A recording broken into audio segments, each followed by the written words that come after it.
Hello বন্ধুরা, সবাই কেমন আছেন? তো আজকে আমি আমাদের টমেটো ক্ষেত দেখাতে চলে আসছি। টমেটোর দাম নেই, একদমই দাম নেই। এখন ৳2 করে কেজি, মানে মন পড়তেছে আপনার ৳80।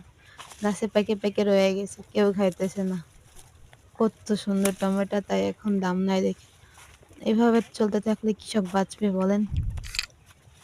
এভাবে চলতে থাকলে বলেন কৃষক কি বাঁচবে? কৃষক সারা বছর কষ্ট করে বসে আছে। আমাদের মতো মানুষ, এখন টমেটোর দাম নেই, মাত্র ৳80 মন। আপনারা তো শহরে বসে কিনে খাইতেছেন, কিন্তু আমাদের মতো যারা কৃষক আছে তাদের তো ফাটে যাইতেছে। গাছে পাইকে পাইকে রইছে। মানে একটা কিষানের দামই ৳300, সেখানে ১ মন টমেটোর দাম মাত্র ৳80। তুললে ভর্তাও হবে না, এইজন্য গাছে পেকে পেকে রইছে।